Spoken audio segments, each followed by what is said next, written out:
Yadagirigutta police station తర్వాత ఇక దళాలనే మళ్ళీ ఆలేరుకి వచ్చేసినాం యథావిధిగా. రాచకొండ దళమే ఆలేరు దళం, ఆలేరుకి వెళ్ళి వచ్చేసి కొనసాగిస్తున్నాం. ఒక రామచంద్రరావు అని ఒక వ్యక్తిని హత్య కేసులో కూడా ఉన్నట్టున్నారు కదా. రామచంద్రరావు ఇన్ఫార్మర్, ఒలిగొండ, నేను ఇంకో వేరే కామ్రేడు ఇద్దరం. ఎందుకు ఇన్ఫార్మర్ మీకు ఎలా నిర్ధారిస్తారండి? అంటే ఇప్పుడు అతను ఖాళీ బేరం చేసుకునేది, ఆయనకి ఏం పని లేదు, ఎక్కడ ఏం చేస్తారు, ఏ ఊళ్ళో ఎవరెవరు మిలిటరీలు ఎవరు దానికి వస్తారు అని సేకరించి పోలీస్ స్టేషన్ పోలీసు వాళ్ళకు ఇన్ఫార్మర్ సమాచారం ఇచ్చేది. దాంట్లో భాగంగా అప్పుడు ఒకసారి ఏం చేయలేదు, ఒకసారి పిలిపించి మాట్లాడినాం. అన్న అట్లా కాదు, నేను మంచిగానే ఉంటున్నా అంటే వద్దు, నువ్వు ఇది పద్ధతి మానుకో అని కూడా ఒకసారి 2 సార్లు హెచ్చరించడం జరిగింది. అది చెప్పినా కూడా మానుకోకపోవడంగా ఫైనల్గా అది సమాచారం మొత్తం ఒలిగొండ సమాచారం చేరవేస్తున్న దానిలో భాగంగానే పార్టీ నిర్ణయం వరకే అది. పార్టీ నిర్ణయం మీ నిర్ణయం? మా నిర్ణయం, పార్టీ నిర్ణయమే మా నిర్ణయం అంతే. అన్న ఆయన మీతో పాటు 1-2 సంవత్సరాలు పనిచేస్తుంటాడు, తర్వాత ప్రలోభాలకు గురై ఇన్ఫార్మర్ మారి ఉండొచ్చు అనుకుంటాం మనం. కానీ మనతో పనిచేసి అతను సర్వీస్ తీసుకున్న తర్వాత కూడా ఆయనకు ఒక ముద్ర వేసి నిజంగానే ఆయన ఇన్ఫార్మర్ అనుకోండి, ఆయనకు బహిష్కరించాలి తప్ప చంపడం అన్నది ఏ చట్టంలో ఉందండి? అంటే ఏకదమ్నా నీకు చంపరు కదా, నీకు ఇంట్లో మీరు అన్నది వాస్తవేను. ఎంతోమంది కూడా ఇంట్లో పని చేసిపోయి నచ్చకపోతే ఒకవేళ పని చేసి అన్న నాకు ఆరోగ్యం బాగాలేదు ఇక లేకపోతే తన పని తాను చేసుకుంటుంటే దానికి ఏం లేదు. ఒకవేళ తెలిసి తెలియక వాళ్ళు ఏదో పోలీసు వాళ్ళు ఇబ్బంది పెట్టారు కాబట్టి చూపిమన్నప్పుడు కూడా అట్లా కామన్గా జరిగినప్పుడు కూడా పిలిచి మాట్లాడేది, అన్న ఇది పద్ధతి కాదు, మనం ఇది అంతా చెప్పుకోవద్దు, ఇది కరెక్ట్ కాదు అనేది కూడా పిలిచి వాళ్ళతో మాట్లాడి, నీకు చేసినంత వరకు చేసినవన్నా చేయలేదు కాబట్టి ఇంటికాడనే ఉంటున్నావు కాబట్టి సరే నువ్వు అక్కడ ఇక్కడ ఎక్కడ కూడా నీదేందో నువ్వు ఉండు నిమిత్తంగా అనేది కూడా చెప్పేది. అట్లా వాళ్ళు దాన్ని కొంతమంది ఉపయోగించుకోలేదు, దాని పైసలకు పోలీసు వాళ్ళకు డబ్బులకు ఆశపడి ప్రలోభాలకు లొంగి ఇది అవి ఇవి ఇస్తానే దానిలో దృష్టిగా వాళ్ళు ఆ పనికి చేయడం జరుగుతుంది. ఫైనల్లా పార్టీ నిర్ణయం అన్న ఇది ఇట్లా చేసినాము దీనికి ఏదో అనేది ఆ నిర్ణయం ప్రకారమే కొంతమంది అట్లా చేయడం జరుగుతుంది. అన్న మీరున్న 2 సంవత్సరాలు 3 సంవత్సరాలు పార్టీలో? నేను 3 సంవత్సరాలు. 3 సంవత్సరాల్లో మీరు పటేల్ సుధాకర్ రెడ్డి గారిని చూశారు, మాధవ్ గారిని చూశారు, ఆర్కేని చూశారు, ధర్మాన్ని చూశారు.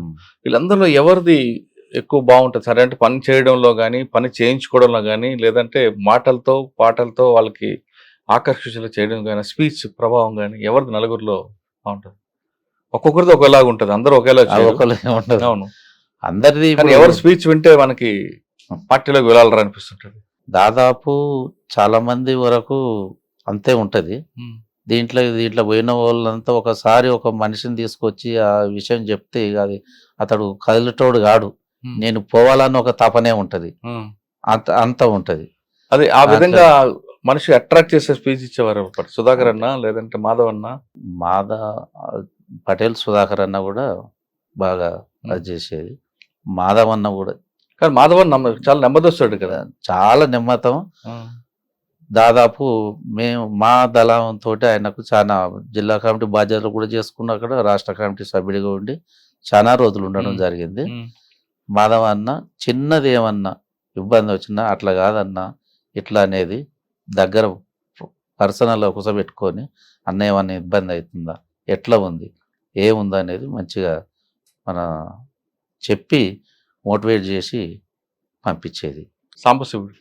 సాంబశివుడు మేము దాదాపు ఒక 6 నెలలు చేసినాం ఒకటే దళంలో. ఫస్ట్ ఆలేరు దళంలో పనిచేసి ఆయన రాచకొండకి వెళ్ళిపోయాడు. రాచకొండకి వెళ్ళిపోయినాక ఇక మళ్ళీ మనకు మధ్యాహ్న క్లాసులు ఉన్నప్పుడే కలిసేది. క్లాసుల తర్వాత అక్కడికి వెళ్ళి నల్లమల్లకి వెళ్ళిపోయేది. ఫైనల్లో నల్లమల్లకి వెళ్ళిపోయిండు. ఇక మధ్యాహ్న ఓసారి కలిసిండు, మాట్లాడు. ఆయన స్వభావం ఎలాగుంటుంది? ఆయన స్వభావం కూడా బాగానే ఉంటుంది, సాంబశివుని స్వభావం కూడా. కానీ ఎక్కువ కోపం ఎక్కువ అట కదా? రాను కొద్ది లాస్ట్కు అప్పుడు ఎప్పుడు స్టార్టింగ్ లో కోపం ఎక్కువ, లాస్ట్కి వచ్చే వరకల్లా మంచి నెమ్మదిగానే. మరి 3 సంవత్సరాలు పనిచేసారు, మీరు ఎందుకు మరి సరెండర్ అవ్వాల్సి వచ్చింది? పార్టీకి చెప్పారా? మేమెందుకు సరెండర్ కావాల్సి వచ్చిందంటే పిల్లలు ఆ మధ్యన మాధవన్నతోటి మాట్లాడినాం. అన్న నిర్బంధం ఎక్కువైంది, ఊళ్ళో వ్యవసాయం చేయనిస్తలేరు, ఇంట్లో ఉండనిస్తలేరు, నైట్ ఒకటి ఈమె ముగ్గురు పిల్లల్ని వేసుకొని పండుకుంటే కూడా ఎప్పుడు 50 మంది 100 మంది పోలీసులు స్పెషల్ వాళ్ళు వచ్చి భయపెట్టి డోర్లు కొట్టి ఇబ్బంది పెడుతురు. పక్కింటి వాళ్ళ దగ్గర ఆడ వండుకున్నా కూడా పండుకోని పరిస్థితి ఏర్పడదన్న. ఏంది ఇట్లా మరి పిల్లల్ని ఏందని అంటే మాధవాన్ని ఉండి అన్న మరి ఏంది అని అంటే లేదన్నా మరి పిల్లలు ఇబ్బంది ఉంది కదా, అనారోగ్యం ఉన్నది, మరి వీళ్ళది ఏందని అంటే మాధవాన్ని ఉండి అన్న మేమేమన్నామంటే ముగ్గురు పిల్లల్ని ఒక తాను వేద్దామన్నా, ఆమె కూడా వస్తూ ఉంటుంది, మరి నిర్బంధాన్ని తట్టుకోలేక ఇబ్బంది పెడుతురు అని అంటే అన్న ఉండి ముగ్గురిని కాదు వాళ్ళకొకరికి ఇద్దామన్న ఒక ఆలోచన మాధవన్న చేసిండు. మాధవన్న చేస్తే పిల్లలు ఎవరికి ఇద్దామని ఈ వేరే వాళ్ళకి ఇచ్చి వాళ్ళు అక్కడ పెరుగుతుంటారు అనే దాని మీద ఆలోచన చేసిండు. అన్నప్పుడు మనకు కొంత టైం ఇచ్చిండు. అన్న దీని మీద మరి ఆలోచన చేసుకోరి, ఒకదానైతే ముగ్గురు పిల్లలు ఒకదాని ఉండలేరు అనేది చెప్పేసిండు. చెప్పినప్పుడు దాన్ని ఇక మళ్ళీ అడిగినప్పుడు అట్లా కాదన్నా ఇప్పుడు అని అన్నాడు. మేమెందుకు లొంగిపోవాల్సిన, పిల్లల అనారోగ్యంతో ఉన్నారు, చాలా ఇబ్బంది పెడుతారు, పోలీసు వాళ్ళు చాలా ఇబ్బంది పెడుతారు. అప్పటికి అందరికి జ్వరాలు అవి వచ్చేసినాయి పిల్లలకు. దాంతో సుద్దాగా మనం బయట రావాల్సి వచ్చింది. దాంతో అనారోగ్యం పార్టీ అనుమతితో వచ్చారు. పార్టీకి చెప్పినాము, చెప్పి ఇది పరిస్థితి అనేది. ఎవరి ముందు సరెండర్ అయ్యారు? జేవి రాముడు డిఐజీ. ఆయన ముందు సరెండర్ అయిన పోలీస్ స్టేషన్ ఇక్కడ వెలిగొండ, పోలీస్ మనకు CI Ravanapeta station Valigonda SI. Surrender అయిన తర్వాత కానీ సరెండర్ కాకముందు కానీ నయం ఎప్పుడైనా ఎదురుపడ్డా? నయం ఎదురుపడ్డాడు. ఎక్కడ? సరెండర్ అయినాక 2001 ఇంటి దగ్గరనే ఉంటున్నాం. అప్పటికే సరెండర్ అయిన తర్వాత వచ్చిన మీకు రావాల్సిన వచ్చా ప్రభుత్వం ఇవ్వాల్సింది చెప్తున్నా. సరెండర్ అయినాం. శ్రీనివాసు మధ్యపాటి శ్రీనివాస్, నేను నా ఫోటో కూడా నన్ను ఎప్పుడు ఎవరు చూడలే. డిఐజీ జేవి రామ్ దగ్గరికి పోయినప్పుడే ఈ డిఎస్పి గారు వచ్చారు, రవీందర్ రెడ్డి, మధ్యపాటి శ్రీనివాసరావు, ఎస్ఐ శ్రీనాథ్ రెడ్డి వీళ్ళు వచ్చారు. మేము అక్కడనే కూర్చున్నాం ఇట్లా టేబుల్ మీద. వాళ్ళు పోయారు, మీరు ఏ ఊరు అని అంటే ఇట్లా నేనే ఉరుకుప్పల మల్లయ్య అని అంటే ఆహా నువ్వేనా అనేది అప్పుడు చూసారు వాళ్ళు. అప్పటిదాకా మన ఫోటోలు కూడా నేను ఎట్లుంటా అనేది కూడా వాళ్ళకి తెలియదు. మీరు సరెండర్ అయిన తర్వాత వచ్చారు? తర్వాత అయినా. ఎవరి ద్వారా అయ్యారు మీరు? నేను ఊర్లో ఒక పెద్ద మనిషి ఉన్నాడు, గర్దాస్ బాలయ్య అని, డిసిసి మాజీ అధ్యక్షుడు, ఆయన ద్వారా వెళ్ళారు. ఆయన ద్వారా ఇట్లా అంటే అప్పుడు చూసారు పోలీసులు? అప్పుడు చూశారు. ఏమంటారు? నువ్వేనా మల్లయ్య అంటే నేనే సార్ అని అన్నాక మాట్లాడి అక్కడ మళ్ళా భువనగిరి పిలిపించారు. భువనగిరి కాడి పోయిన Valigonda police station. Valigonda police station కాడ ఉన్నప్పుడు కూడా ఒక 3 రోజుల దాకా అసలు ప్రెస్ మీట్ ఇట్లా సరెండర్ అయినది కూడా ఇస్తలేడు. ఇకపోతే మా మిసెస్ ఏం చేసింది, మళ్ళీ వీళ్ళు సరెండర్ అయిన 3 రోజులు అయింది, పేపర్ స్టేట్మెంట్ కూడా ఇస్తలేరు అనే విలేకరులకు చెప్పి విలేకరులు పోలీస్ స్టేషన్కి వచ్చి మమ్మల్ని కలిసి ఎస్ఐ గారిని సిఐ గారిని కలిసి మాట్లాడుతుంటే ఏం లేదు మాట్లాడుతున్నాం అన్నది. ఆ రోజు నెక్స్ట్ తెల్లారి సరెండర్ అయిన అనేది పేపర్ స్టేట్మెంట్ ఇచ్చారు వాళ్ళు. పేపర్ స్టేట్మెంట్ ఇచ్చినాక కొన్ని రోజులు కేసులు ఏం లేవు అనేది చెప్పేశారు. కేసులు లేవు అంటే సరే ఇంటికాడ ఉండు, కేసులు ఏం లేవు అన్న, మీకు వచ్చేది మీకు ఇస్తాము, ప్లాట్ ఇస్తాము, 5 ఎకరాల జీవో ఉన్నది, ఆ 5 ఎకరాల ల్యాండ్ ఇస్తాం అనేది చెప్పేశారు. సరే మంచిది లే ఇప్పుడు అనేది మనం ఇంటికి వెళ్ళి వచ్చేసినాం. ఇంటికాడ ఉన్న కొద్ది రోజుల తర్వాత అసెంబ్లీ ఎలక్షన్ మళ్ళీ మాధవరెడ్డి గారు నిలబడు పోలీస్ స్టేషన్కి పని ఉందా అనేది పిలిచారు. రమ్మంటే పోయినప్పుడు పోలీస్ స్టేషన్ పోగానే ఒక 14 కేసులు పెట్టి వాళ్ళు నల్గొండ జైలుకు పంపించేసారు. అయ్యో! నల్గొండ జైలుకు పంపిస్తే నల్గొండ జైల్లో 1 సంవత్సరం ఉన్నాం. ఆ 14 కేసులలో నల్గొండలో కొన్ని, భువనగిరిలో కొన్ని, రావణపేటలో కొన్ని. ఆ కేసులన్నీ ఏ రాజకీయ నాయకుడు కూడా అప్పట్లో టీడీపీ ప్రభుత్వం ఏ రాజకీయ నాయకుడు లేకుంటే మా మిస్సెస్ ముందటుండి 3 లాయర్లను పెట్టి బెయిలు సంవత్సరం తర్వాత బెయిల్ తీసుకొని వచ్చేసి సార్. మీరు అడగలేదా నా మీద కేసులు లేవని ప్రెస్ మీట్ పెట్టి మళ్ళీ నా మీద ఎందుకు పాత కేసులు పెడతారు? మేము అడిగినాం మద్దిపాటి శ్రీనివాసరావు కూడా అడిగితే లేదు అక్కడికి వెళ్ళి పైకి వెళ్ళి వచ్చేసింది, మాకేం తెలియదు ఇట్లా అనేది అతను చెప్పేసి బయటకు వచ్చారు. బయటకు వచ్చాక మీ జీవనం ఎలా కొనసాగింది? మా జీవనం బయటికి వెళ్ళి వచ్చినాక 2001లో 1999లో లొంగిపోయినాం.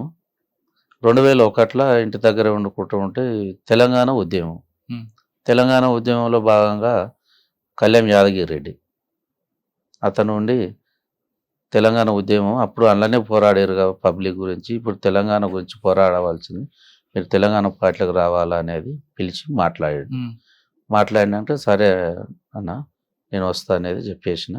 కొన్ని రోజులు ఒక 5-10 రోజులు మండల నాయకులు పంపించి ఇంటికి పంపించేస్తే పెద్ద మనిషి మాట్లాడిండు కళ్యాణ్ యాదగిరి రెడ్డి, నేను కూడా తెలంగాణ ఉద్యమంలో భాగం అని తెలంగాణ పార్టీలో వండుకుంటున్నా 14 సంవత్సరాలు సుదీర్ఘంగా తెలంగాణ గురించి పోరాటం చేసినాం. మరి మీ కుటుంబ నేపథ్యం ఆర్థిక పరిస్థితి ఎలా ఉంది? ఆర్థిక పరిస్థితి అంటే చాలా అప్పులు అయినాయి అప్పటికి. కేసులు లాయర్లకు ఒకటి కాదు, ఇప్పుడు రోజు డైలీ దాదాపు యాదగిరిగుట్ట కేసులో ఒక 25 మంది ఉన్నాం. అందులో డైలీ ఒక 15 రోజులు డైలీ కేసు, రోజు పోయి ఆ కేసులో రోజు ఉదయం పోవాలి, 10 గంటల నుంచి 6 గంటల దాకా అక్కడ ఉండాలి. మరి నయం ఎప్పుడు ఎదురాడు మీకు? నయం మీ తెలంగాణ ఉద్యమంలో ఇంటికాడ ఉంటున్న క్రమంలో ల్యాండ్ ఫోన్కు వేరే అతను పంపించి ఇంటికి పంపించి ల్యాండ్ ఫోన్ చేసి మాట్లాడాడు.